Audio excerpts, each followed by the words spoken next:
অসভ্য মেয়ে, তোর লজ্জা করলো না? আমাদের বাড়িতে থেকে তুই খাওয়া পড়া করলি আর এখন তুই প্রেগনেন্ট? ছি ছি ছি ছি, আমি ভাবতেই পারছি না তুই এরকম নোংরামি করতে পারলি। এখনো তুই বিয়ে পর্যন্ত করিসনি আর তার আগে প্রেগনেন্ট হয়ে গেলি। মনে হচ্ছে তোর গলা টিপে তোকে মেরে ফেলি। বিশ্বাস করো বৌদি, আমার বিয়ে হয়ে গেছে আর আমি বিয়ের আগে এরকম খারাপ কাজ করব সেটা আমি স্বপ্নেও ভাবতে পারি না। আমার বিয়ে হয়ে গেছে, বিশ্বাস করো বৌদি। কিন্তু প্রীতম কেন আমার ফোন ধরছে না আমি বুঝতে পারছি না। তুমি চিন্তা করো না, ও কিছুদিনের মধ্যেই আমাকে এখান থেকে এসে নিয়ে যাবে। তোকে এখান থেকে নিয়ে যাবে না ছাই, প্রেগনেন্ট করে দিয়ে আমাদের ঘাড়ের উপর ফেলে দিয়ে চলে গেছে যাতে তোর আর তোর বাচ্চার খরচা আমরা করতে পারি। তুই এক্ষুনি আমার সঙ্গে হসপিটালে চল, তোর অ্যাবর্শন করানোর পরই আমি শান্তি পাবো। অসভ্য বদমাইশ মেয়ে একটা। আজ থেকে প্রায় কিছু মাস আগে নীলিমা তার বাবা রতন বাবু এবং মা কমলা দেবীর সঙ্গে এক গ্রামে বাস করত। নীলিমার ক্লাস 12 এর পরীক্ষা হয়ে যাবার পর সে ঠিক করে এবার সে তার দাদা এবং বৌদির কাছে গিয়ে থাকবে, অর্থাৎ শহরে দাদা বৌদির ফ্ল্যাটে গিয়ে পড়াশোনা করে উচ্চশিক্ষা অর্জন করবে। কিছুদিনের মধ্যেই নীলিমা কলেজে ভর্তি হয়ে যায় আর সে ভালো করে পড়াশোনা করে। কিন্তু এরই মধ্যে তার প্রীতমের সঙ্গে দেখা হয়। প্রীতম ছিল কলেজের একেবারে নামকরা মেয়ে ফাঁসানো লক্করবাজ ছেলে। হাই নীলিমা, আমি শুনেছি তুমি নাকি আমাদের কলেজে ফার্স্ট ইয়ারে নতুন এডমিশন নিয়েছো আর তোমাদের ব্যাচে তোমাকে দেখতে সবচেয়ে বেশি সুন্দরী, তাই তুমি কি আমার সাথে বন্ধুত্ব করবে? ওয়াও, কি হ্যান্ডসাম দেখতে এই ছেলেটাকে। আমাদের গ্রামে এত সুন্দর ছেলে আমি কোথাও দেখিনি। সেই জন্যই তো বলে শহরের ছেলেরা খুবই হ্যান্ডসাম হয়। আর আমি শুনেছি যে এই কলেজে প্রীতম নাকি সব থেকে ভালো আর সব মেয়েদের ক্রাশ। কিন্তু প্রীতম আমার সঙ্গে বন্ধুত্ব করতে চাইছে, এর থেকে ভালো ভাগ্য আর কিছুই হতে পারে না। এই ভেবে বোকা ভোলা ভালা নীলিমা মনে মনে প্রচন্ড পরিমাণে খুশি হতে থাকে। কিন্তু সে বুঝতে পারে না যে প্রীতম এরকম ভাবে প্রত্যেকদিন নতুন নতুন মেয়েদের সঙ্গে বন্ধুত্ব করে অভ্যস্ত। আর এই ব্যাপারে নীলিমা কিছু না জেনেই সে প্রীতমের সঙ্গে বন্ধুত্বের হাত বাড়ায়। হ্যাঁ নিশ্চয়ই, আমি তোমার সঙ্গে বন্ধুত্ব করব, কারণ তোমার মতো এত ভালো বন্ধু পেলে আমার শহুরে জীবনটা আলাদাই হয়ে উঠবে। এই বলে নীলিমা প্রীতমের সঙ্গে বন্ধুত্ব করে আর ধীরে ধীরে তারা দুজনে খুবই ভালো বন্ধু হয়ে ওঠে। আর প্রীতম নীলিমাকে নিজের ভালোবাসার জালে ফাঁসাতে শুরু করে দেয়। তাকে কলেজের অনেক মেয়ে প্রীতমের জালে ফাঁসতে বারণ করলেও নীলিমা কিছুতেই কারোর কথা শুনতে চায় না। সে প্রীতমের সঙ্গে বেশ ভালো মতো সম্পর্ক তৈরি করে। এভাবেই দেখতে দেখতে কিছুদিন কাটে আর প্রীতম নীলিমার ভালো মানুষের সুযোগ নিয়ে তার থেকে নোটস নিয়ে নেয়। রাজ তার বোনকে পকেট মানির জন্য যে টাকা দেয় সেই টাকাও নীলিমা প্রীতমের পেছনেই ব্যয় করে। আচ্ছা প্রীতম, আমরা তো অনেকদিন হলো একে অপরের সঙ্গে সম্পর্কে আছি, তাহলে আমরা চলো বিয়ে করে নিই। কারণ জানো তো কলেজে আমাকে নিয়ে সবাই অনেক খারাপ খারাপ কথা বলে, আমার সেগুলো মোটেই পছন্দ হয় না। একবার যদি আমার আর তোমার বিয়ে হয়ে যায় তাহলে কিন্তু কেউ আমাদেরকে নিয়ে খারাপ কথা বলতে পারবে না। ও, তুমি শুধু এই কারণে আমার সাথে বিয়ে করতে চাইছো? ঠিক আছে, আমার বিয়ে করতে কোনো অসুবিধা নেই, কেননা আর কয়েক বছর পর তো এমনিতেই তোমাকে বিয়ে করব। তাহলে এখনই বিয়ে করে নিই। তুমি কালকে সকালবেলা শাড়ি পরে তৈরি হয়ে নিও। কিন্তু হ্যাঁ, তোমার বাড়ির লোক যেন কিছু জানতে না পারে, কেননা আমি তো এখনো কোনো চাকরি করি না, তাই আমাদের এই সম্পর্ক তোমাদের বাড়ির লোক মেনে নেবে না, বুঝেছো? ঠিক আছে, আমি তাহলে কালকে সুন্দর করে শাড়ি পরে তৈরি হয়ে থাকবো। তুমি বাইকে করে আমাকে নিয়ে যেও, তারপর আমরা লুকিয়ে লুকিয়ে বিয়ে করে নেব। হ্যাঁ, কালকে আমি তোমাকে একটা সুন্দর রিং পরিয়ে এনগেজমেন্ট করব। তারপর যখন আমাদের কলেজ কমপ্লিট হয়ে যাবে তখন আমি তোমাকে আইনিভাবে বিয়ে করব। সে প্রীতমের সঙ্গে এনগেজমেন্ট করতে পারবে, এর থেকে ভালো কিছু তার জীবনে যেন হতেই পারে না। তাই পরের দিন সকালবেলা ঘুম থেকে উঠে নীলিমা তার দাদা এবং বৌদিকে কিছু না জানিয়েই শাড়ি পরে তৈরি হয়ে বাড়ি থেকে বেরিয়ে পড়ে। বাড়ি থেকে বেরোনোর সঙ্গে সঙ্গেই নীলিমা প্রীতমকে ফোন করে আর কিছুক্ষণের মধ্যেই প্রীতম সেখানে চলে আসে। আর নীলিমা প্রীতমের বাইকে বসে একটি সোনার দোকানে চলে যায়। এই মেয়েকে আমার সোনার আংটি পরিয়ে বিয়ে করতে বয়ে গেছে, কিন্তু এমন ভাবে পেছনে পড়ে গেছে, এখন তো আমার কিছু করারও নেই। যাই হোক, আমারই ভালো, আজকের দিনটা আমার ভালোই কাটবে। একটা পাতলা সিটি গোল্ডের আংটি কিনবো আর সোনার আংটি বলে চালিয়ে দেবো। এই বলে প্রীতম সোনার দোকানে ঢুকে পড়ে আর মাত্র 3000 টাকা দিয়ে একটা পাতলা আংটি কিনে নিয়ে এসে নীলিমার আঙুলে পরিয়ে দেয়। আর এভাবে সে নীলিমাকে মিথ্যে মিথ্যে বিয়ে করে ফেলে আর নীলিমার সঙ্গে সময় কাটাবে বলে তাকে একটা সুন্দর পরিবেশে নিয়ে যায়। এর ফলে নীলিমা প্রচন্ড পরিমাণে খুশি হয়। আমি যে কবে আমার আর তোমার সম্পর্কের ব্যাপারে বাড়িতে জানাতে পারবো সেটা ভেবে আমার একেবারে খুশিতে মন নেচে উঠছে। কারণ তোমার মতো স্বামী পেয়ে সত্যি আমি ধন্য। আর তোমার জন্য আমি সব করতে পারি প্রীতম, কারণ আমি তোমাকে প্রচন্ড ভালোবাসি। এই বলে নীলিমা এবং প্রীতম একে অপরের সঙ্গে সময় কাটায়। আর কিছুক্ষণের মধ্যেই ভীষণ পরিমাণে বৃষ্টি এবং ঝড় বিদ্যুৎ সহ বজ্রপাত শুরু হওয়ায় তারা কেউ বাড়িতে ফিরতে পারে না। ফলে সেই দিন তারা একসঙ্গেই থেকে যায়। দেখতে দেখতে প্রায় এভাবেই কিছুদিন কাটে, কিন্তু হঠাৎ করে প্রীতম কলেজে আসা বন্ধ করে দেয়। আর এর ফলে নীলিমা ভীষণ পরিমাণে চিন্তায় পড়ে।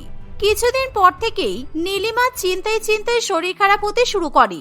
আর একদিন কলেজের বাথরুমে গিয়ে তার ভীষণ পরিমাণে বমি হয়। যখন তার বান্ধবীরা তাকে কলেজের চিকিৎসা কেন্দ্রে নিয়ে যায়, তখন সবাই জানতে পারে যে নীলিমা 2 মাসের গর্ভবতী। ব্যাপারটা জানার পর নীলিমা ভীষণ পরিমাণে কান্নাকাটি করতে শুরু করে। আর কলেজের বান্ধবীরা তার উপর হাসাহাসি করতে থাকে। সেই মুহূর্তে নীলিমা তার বৌদিকে ফোন করে সব ঘটনা জানায়। আর সঙ্গে সঙ্গে পরমাও কলেজে চলে আসে।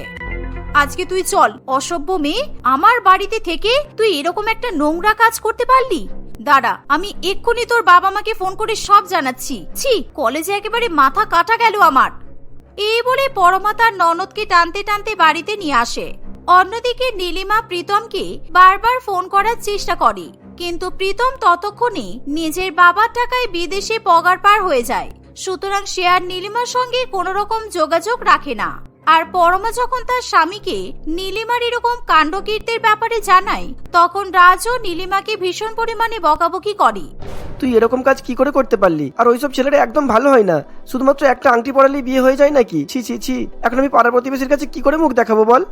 এই দেখো রাজ, আমি কিন্তু তোমার বোনকে আর বসিয়ে বসিয়ে খাওয়াতে পারবো না। আর এখন ও আবার প্রেগনেন্ট, সুতরাং ওকে এখন বাড়ির সব কাজও করতে হবে, কারণ আমি ওর পেছনে এখন মোটেও খাটতে পারবো না। এই যাও, বাসনপত্র মেজে রান্না বান্না শুরু করে দাও, আর তারপর ঘরবাড়ি ধুয়ে মুছে পরিষ্কার করবে। এই বলে পরমা তার ননদকে দিয়ে বাড়ির সমস্ত কাজকর্ম করিয়ে নেয়। আর নীলিমারও কিছু বলার থাকে না। সে মনে মনে নিজেকেই দোষারোপ করতে থাকে। সে কাঁদতে কাঁদতে বাড়ির সমস্ত কাজকর্ম করে, এমনকি রান্না বান্না করার পর তার বৌদি জামা কাপড় পর্যন্ত কেচে দেয়। কিন্তু এত ব্যস্ততার মাঝেও নীলিমা বারে বারে প্রীতমকে মনে করতে থাকে। তুমি কেন আমার সঙ্গে এরকম করলে প্রীতম? আমি বোকার মতো তোমাকে বিশ্বাস করলাম, আর তুমি সেই সুযোগে আমাকে ছেড়ে দিয়ে চলে গেলে। আমি ভাবতেই পারছি না তুমি এতটা খারাপ। হে ঈশ্বর, আমি কেন এরকম কাজ করলাম? এরকম ভাবে কিছুদিন কাটে।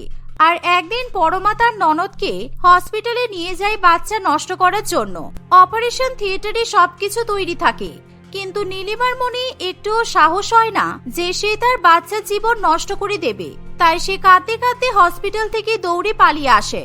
এর ফলে পরমা তার ননদের উপর প্রচন্ড পরিমাণে রেগে যায়, আর এখন তাকে বেশি বেশি করে বাড়ির কাজকর্ম করাতে থাকে। অন্যদিকে পরমা তার শ্বশুরমশাই এবং শাশুড়ি মাকে ফোন করে সব ঘটনা জানিয়ে দেয়। ফলে কমলা দেবীও তাড়াতাড়ি করে শহরে চলে আসে।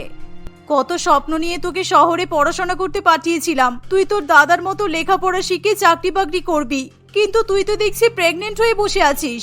এই খবর আমাদের গ্রামে একেবারে ছড়িয়ে গেছে, কারণ তোর বৌদি সবাইকে ফোন করে জানিয়ে দিয়েছে আমি আর তোর বাবা কিছুদিনের মধ্যে গ্রাম ছাড়া হব, শুধুমাত্র তোর কারণে।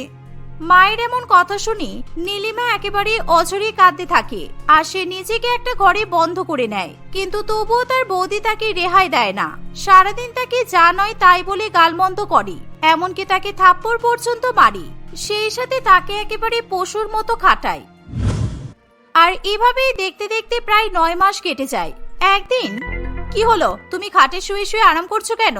যাও, রান্নাঘরে পাহাড় সমান বাসন পড়ে আছে, আর আজকে তো কাজের বউ আসেনি, তাই তাড়াতাড়ি বাসনপত্র মাজো আর জামা কাপড় ধুয়ে দাও, কারণ আমি তোমাকে কিছুতেই এইভাবে শুয়ে শুয়ে আরাম করতে দেব না। থাক বৌমা, তুমি সবসময় মেয়েটার সঙ্গে এরকম খারাপ ব্যবহার করছো কেন? ও তো বলছে ওর ভুল হয়ে গেছে, ও বুঝতে পারেনি। তবুও তুমি মেয়েটার উপর এরকম অমানসিক অত্যাচার করো না, কারণ মেয়েটা এমনিতেই অন্তঃসত্ত্বা, আর কিছুদিন পরেই ওর ডেলিভারি হবে, তাই এখন মেয়েটাকে তুমি একটু আরাম করতে দাও। এই বলা মাত্রই পরমা তার শাশুড়ি মায়ের সঙ্গে একেবারে তুমুল ঝামেলা শুরু করে দেয়। অন্যদিকে রাজ কিছুতেই নিজের বাড়িতে এরকম অশান্তিকর পরিবেশ সহ্য করতে পারে না, তাই সে তার বউকে সমস্ত সত্যি ঘটনা বলতে বাধ্য হয়। তুমি যে তোমার অন্তঃসত্ত্বা ননদকে 2 বেলা গালাগালি করছো, তুমি কি জানো তোমার ননদ কেন অ্যাবর্শন করায়নি? শুধুমাত্র তোমার জন্য। কারণ আজ পর্যন্ত তুমি এখনো সন্তানের জন্ম দিতে পারোনি। তোমার শারীরিক সমস্যা আছে বলে তোমার ননদ ঠিক করেছে যে সন্তানের জন্ম দিয়ে সেই সন্তান আমাকে আর তোমাকে দিয়ে দেবে, যাতে আমরা বাচ্চাটা মুখ দেখতে পারি। কিন্তু তুমি না জেনে না বুঝে সব সময় চাইছো ওর বাচ্চা যাতে নষ্ট হয়ে যাক আর ওকে এখান থেকে তাড়িয়ে দেওয়া হোক। তাই দয়া করে তুমি ওর উপর অত্যাচার করো না, কেননা এখন যদি ওর ছোট বাচ্চাটা নষ্ট হয়ে যায় তাহলে তুমি আর কোনোদিনও মা ডাক শুনতে পাবে না, বুঝেছো? রাজের মুখে এমন কথা শুনে পরমা একেবারে হাউ হাউ করে কেঁদে ফেলে। কারণ পরমা যখন প্রথম দফায় প্রেগনেন্ট হয়েছিল তখন সে ইচ্ছা করে নিজের ফিগার ঠিক রাখবে বলে বাচ্চা নষ্ট করে দেয়। ফলে ডাক্তারবাবু তাকে জানিয়ে দেয় সে আর কোনোদিনও মা হতে পারবে না। তাই পরমা এখনো পর্যন্ত মনে মনে অনুশোচনা করে। কিন্তু নীলিমা যখন তার বৌদির ব্যাপারে জানতে পারে তখন সে ঠিক করে সে নিজের বাচ্চা জন্ম দেওয়ার পর তার বৌদির হাতে তুলে দেবে। আর সত্যি ঘটনা জানার পর পরমা তার ননদের দিকে তাকাতে পর্যন্ত পারে না। সে তার ননদের পায়ে পড়ে ক্ষমা চাইতে শুরু করে। কিন্তু এরই মধ্যে নীলিমার লেবার পেন শুরু হয়ে যায় আর সে প্রচন্ড পরিমাণে চিৎকার করে কাঁদতে থাকে। আমার ভীষণ পেটে ব্যথা করছে মা, আমি কিছুতেই সহ্য করতে পারছি না। আমার মনে হচ্ছে আমার ডেলিভারির সময় হয়ে এসেছে। তোমরা দয়া করে কিছু একটা ব্যবস্থা করো। আমি বাথরুমের দিকে যাচ্ছি, কারণ আমি দাঁড়াতে পারছি না এখানে। এই বলে নীলিমা বাথরুমে চলে যায়, কিন্তু সে বাথরুম থেকে কিছুতেই বেরোতে পারে না। তাই সে বাথরুমের একদিকে দেয়াল ঘেঁষে বসে পড়ে। আর তার এরকম অবস্থা দেখে পরমা এবং তার শাশুড়ি মা খুবই ভয় পেয়ে যায়। তারা যখন নার্সিং হোমে ফোন করে অ্যাম্বুলেন্স ডাকতে যাবে সেই সময়, মা, এখন যদি অ্যাম্বুলেন্স আসে তাহলে নীলিমাকে হসপিটালে ভর্তি করতে করতে অনেক দেরি হয়ে যাবে। তাই আমাদের বাথরুমের মধ্যেই নীলিমার ডেলিভারি করতে হবে।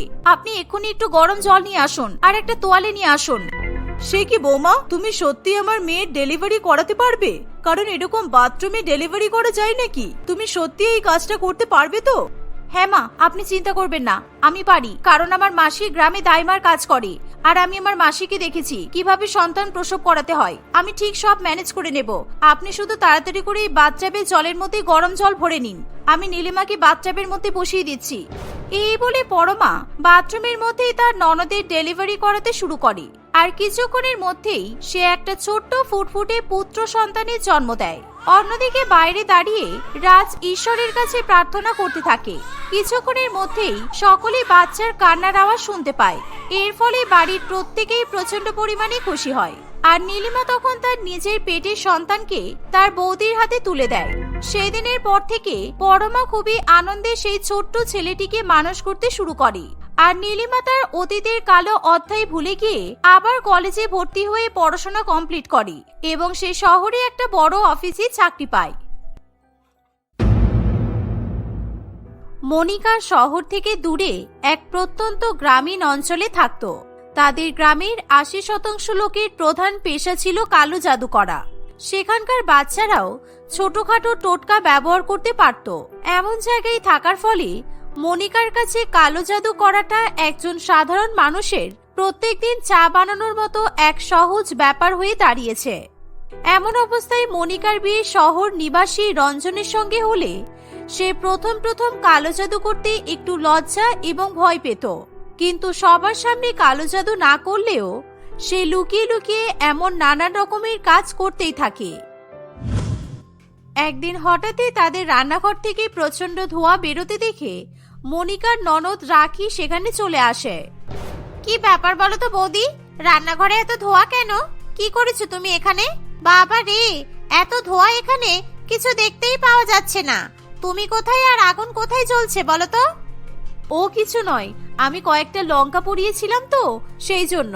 হঠাৎ যে সেখান থেকে এত ধোঁয়া হয়ে যাবে আমি বুঝতে পারিনি।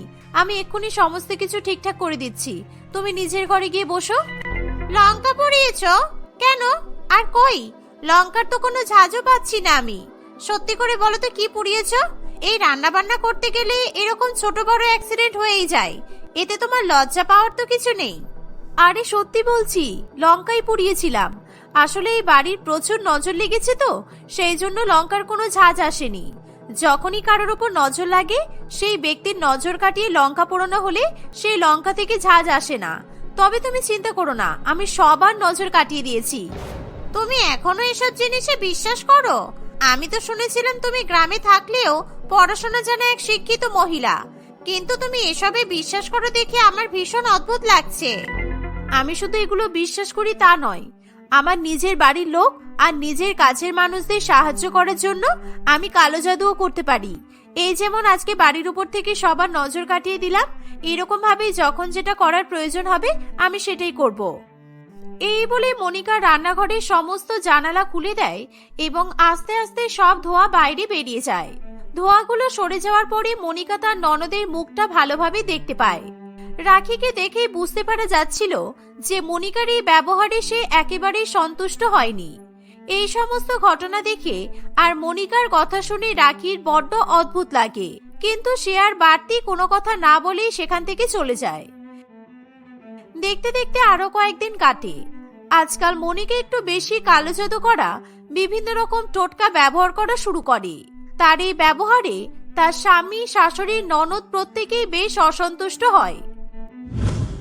এ কি, আমি যে তোমাকে বললাম আমার অফিসের মিটিং এ আমাকে নীল রঙের শার্টটাই পরে যেতে হবে, তাহলে তুমি হলুদ রঙের শার্টটা বের করছো কেন?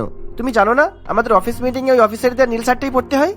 আজকে মাসের 3 নম্বর মঙ্গলবার, আজকে নীল জামা পরা একদম ঠিক হবে না।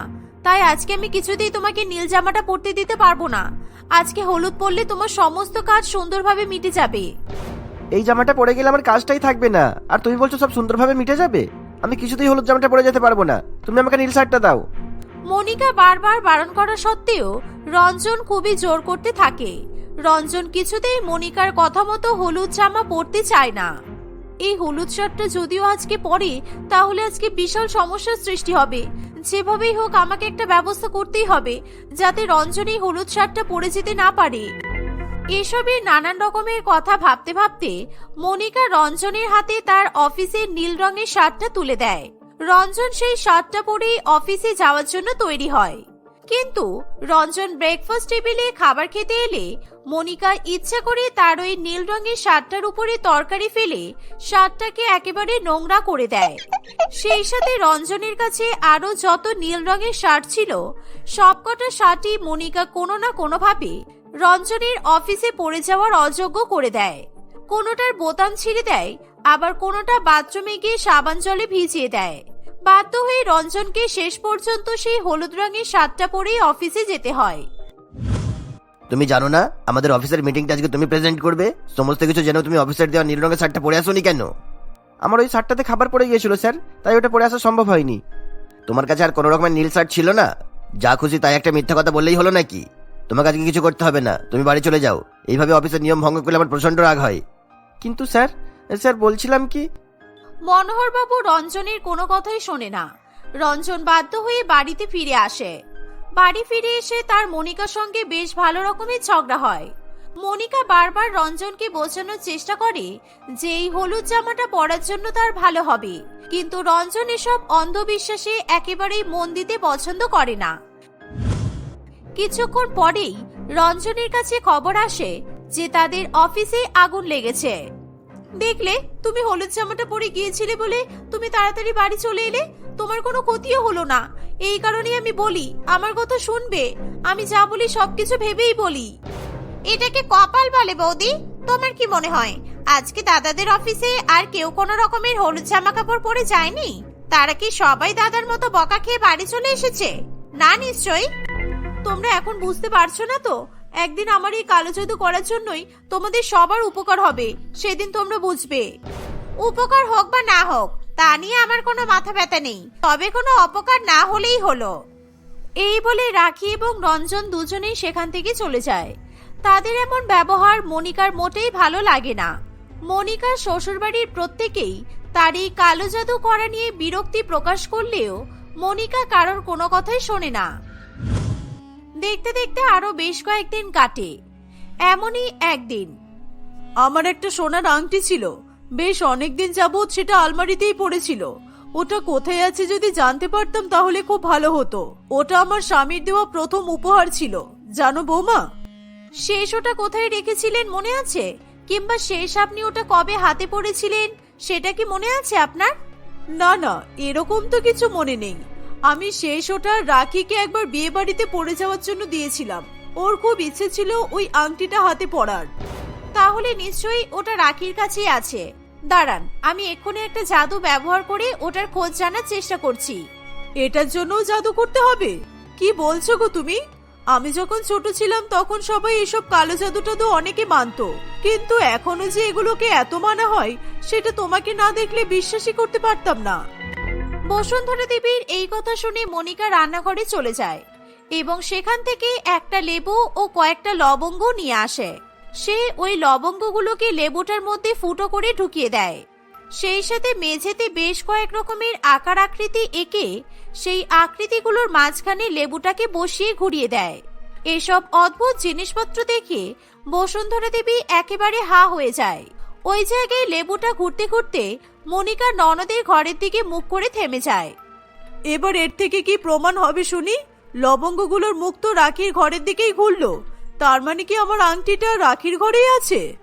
আপনি একদম ঠিক ধরেছেন, ওটা রাখির ঘরেই আছে। আমাদের একটু ভালো করে খুঁজতে হবে, চলুন। এই বলে তারা দুজনেই রাখির ঘরে যায়। বসুন্ধরা দেবী ওলট পালট করে রাখির ঘরে খুঁজলেও সেখানে তার আংটিটা পায় না। সে সেখান থেকে বেরিয়ে যেতে চাইলেও তার বৌমা কিছুতেই তাকে বেরোতে দিতে চায় না। মনিকা জোর করতে থাকে যে তার শাশুড়ি মায়ের হারিয়ে যাওয়া আংটিটা তার ননদের ঘরেই আছে এবং সেখান থেকেই খুঁজে পাওয়া যাবে। হঠাৎ তখনই রাখি সেখানে চলে আসে। তোমরা আমার ঘরে কেন এসেছো? আর আমার ঘরটার এমন অবস্থাই বা কেন করেছো? কি চলছে কি এখানে? আসলে তোর বাবার দেওয়ার সেই সোনার আংটিটা আমি খুঁজে পাচ্ছিলাম না, তাই বৌমাকে বলেছিলাম একটু খুঁজে দিতে, কিন্তু কিসব টুকটাক করে বলল আংটিটা তোর ঘরেই আছে, তাই আমরা সেটা খুঁজতেই এখানে এসেছি। তোমার কি মাথা খারাপ হয়ে গেছে বৌদি? আর মা, তুমি ভুলে গেছো আমি সেদিন বিয়ে বাড়ি থেকে এসেই তোমার হাতে শুধু তোমার আংটিটা নয়, আমার গহনাগুলোও তো দিয়ে দিয়েছিলাম যাতে তুমি সামনে রাখতে পারো। ও হ্যাঁ হ্যাঁ হ্যাঁ, মনে পড়েছে, ওটা নিশ্চয়ই আমার ঘরেই আছে। চলো বৌমা, এখানে খুঁজে আর লাভ হবে না। না, আমার কালো জাদু কখনো মিথ্যা কথা বলতেই পারে না। মিথ্যা বলো তো মানুষদের কাজ। নিশ্চয়ই রাখি মিথ্যা কথা বলছে। আপনি চিন্তা করবেন না মা, ওকে দিয়ে সত্যি কথা বলানোর দায়িত্ব আমার। কি করবে তুমি? তুমি আমাকে ভয় দেখাচ্ছ? রাখির কথার কোনো উত্তর না দিয়ে মনিকা সেখান থেকে চলে যায় এবং কিছুক্ষণ পরে বেশ কয়েক চামচ পোড়া চাল নিয়ে এসে রাখিকে খাওয়ানোর চেষ্টা করে। রাখি কিছুতেই সেটা খেতে না চাইলে মনিকা জোর করে তার মুখের মধ্যে ওই পোড়া চাল ঢুকিয়ে দেওয়ার চেষ্টা করে। বসুন্ধরা দেবীর অনেক বারণ করা সত্ত্বেও রাখি কোনো কথাই শোনে না। সৌভাগ্যবশত তখনই সেখানে রঞ্জন চলে আসে, আর সে এমন অবস্থা দেখে মনিকার হাতে ধাক্কা মেরে তার হাত থেকে সমস্ত চাল ফেলে দেয়, আর সেই সাথে রঞ্জন তার বোনকে সেখান থেকে সরিয়ে নেয়। তুমি কেন করলে এটা? তুমি জানো না এভাবে কালো জাদুর মাঝখানে থামাতে নেই?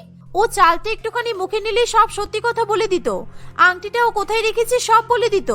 তুমি আমার এত খাটনি পুরোটা বেকার করে দিলে। তুমি যদি একদিন আমাদের এই বাড়িতে থেকে কোনো রকমের জাদু টোনা বা টোটকা করার চেষ্টা করেছো, তাহলে সেই দিনই আমি তোমাকে তোমাদের গ্রামে দিয়ে আসবো, আর সেখানে থেকেই আমার জন্য সারা দিন সারা রাত আমার জীবন বরবাদ করার জন্য কালো জাদু করো। কিন্তু আমাদের বাড়িতে থেকে এইভাবে আমার বোনকে কষ্ট দিয়ে আমার সুস্থ স্বাভাবিক মানসিকতাকে নষ্ট করে দিও না। এই বলে তারা সবাই সেখান থেকে চলে যায়। মনিকা রাগে ফুঁসতে থাকে। সে কি করবে কিছুই বুঝে উঠতে পারে না। তবে সে সিদ্ধান্ত নেয় যেভাবেই হোক সে তার শ্বশুরবাড়ির লোকেদের প্রমাণ করিয়েই ছাড়বে যে তার কালো জাদু সবার জন্য কতটা উপকারী। এরই মধ্যে একদিন মনিকা বাজার করতে রাস্তায় বেরোলে তার সঙ্গে তাদের গ্রামের এক পুরানো বান্ধবীর দেখা হয়। তার হাতে 1 লক্ষ টাকার ফোন, পরনে দামি জামা কাপড় এবং তার পাশে 50 লক্ষ টাকার গাড়ি দেখে মনিকা প্রচন্ড লোভে পড়ে যায়। সে তার বান্ধবীকে বারে বারে বড়লোক হওয়ার কারণ জিজ্ঞাসা করতে থাকে। আমার দাদু মারা যাওয়ার আগে আমাকে একটা বিশেষ জাদু শিখিয়ে দিয়েছিল। সেই জাদুটা কাজে লাগানোর পরেই আমার এত প্রতিপত্তি। আমি তো এখন শহরেই থাকি, তবে এই দেশের এই শহরেই নয়, আমি প্রত্যেক মাসেই বিদেশে ঘুরতে চাই। যখন যেখানে ইচ্ছা হয় সেখানেই থাকি। কি জাদু? আমাকেও একটু শিখিয়ে দে না রে। আমি কথা দিচ্ছি আমি কাউকে বলবো না। আমিও যদি সেই জাদুটা করে আমার শ্বশুরবাড়ির কোনো সাহায্য করতে পারি, তাহলে হয়তো ওরা আমার এই কালো জাদু করার ট্যালেন্টটাকে বাহবা দিতে বাধ্য হবে। তোর বাড়িতে যত গহনা আছে, সোনা রূপা, তোর শাশুড়ি মা বা যারই হোক না কেন, যত গহনা আছে সব কটা একটা পুটলিতে বেঁধে নিয়ে আজকে রাত্রিবেলা আমার সঙ্গে দেখা করবি। একটা ফাঁকা জায়গায় সেই গহনাগুলো পুঁতে আমি ওই জাদুটা করে দেব, আর কাল সকালে এসে দেখবি ওই মাটির তলায় ওরকম 10টা গহনার পুটলি হয়ে গেছে। ব্যাস, তাহলেই তোরা বড়লোক হয়ে যাবি। মনিকা অনুষ্কার কথায় চোখ বন্ধ করে ভরসা করে নেয় এবং বাড়ির সমস্ত গহনা চুরি করে রাত্রিবেলাতে অনুষ্কার হাতে এসে তুলে দেয়। অনুষ্কা মনিকার সামনে সেটা মাটিতে পুঁতে কি সব যেন মন্ত্র পড়ে আর সেই সাথে ফুলমালা দিতে থাকে। তাদের কাজ সম্পন্ন হয়ে গেলে তারা দুজনেই যে যার মতো বাড়িতে চলে যায়। পরের দিন সকাল হতেই মনিকা সেই মাঠে এসে দেখে সেই মাঠের মাটি খোঁড়া এবং সেখানে 10টা গহনার পুটলি তো দূরের কথা, তার গহনার পুটলিটাও সেখানে নেই। তার আর বুঝতে বাকি থাকে না যে তার বান্ধবী অনুষ্কা কোন জাদুর বলে এমনটা করেছে। সেই সমস্ত কথা তার শ্বশুরবাড়িতে বললে তারা সবাই মনিকার উপর প্রচন্ড পরিমাণে রেগে যায়। আমি ভেবেছিলাম এই সমস্ত জাদুটোনা করে নিজেও বড়লোক হয়ে যাব আর তোমাদের সবাইকে বড়লোক করে দেব, কিন্তু আমার সাথে যে এরকম বাটপাড়ি হয়ে যাবে সেটা তো আমি ভাবতেও পারিনি। তোমরা দয়া করে আমাকে ক্ষমা করে দাও। আমি কথা দিচ্ছি আমি যতদিন বেঁচে থাকবো ততদিন আর কখনো কালো জাদু করার কথা মাথাতেও আনবো না। এই বলে মনিকা কাঁদতে কাঁদতে নিজের ঘরে চলে যায়। মনিকা ঘরে চলে গেলে রঞ্জন বাড়ির বাইরে বেরিয়ে পড়ে এবং কিছুটা দূরে গিয়ে রঞ্জন অনুষ্কার সঙ্গে দেখা করে। তোমাকে অনেক অনেক ধন্যবাদ এইভাবে সাহায্য করার জন্য। তুমি যদি সঠিক সময়ে সাহায্য করার কথা না বলতে তাহলে আমি জানি না আমি কোনোদিনও মনিকাকে থামাতে পারতাম কিনা, আর ওকে না থামাতে পারলে আমার পরিবারের ভালো করতে গিয়ে সবার ক্ষতি করে দিত। এই বলে রঞ্জন অনুষ্কার কাছ থেকে গহনাগুলো নিয়ে বাড়িতে ফিরে আসে। সেদিনের পর থেকে তাদের জীবনে কালো জাদু নিয়ে আর কোনো সমস্যাই থাকে না।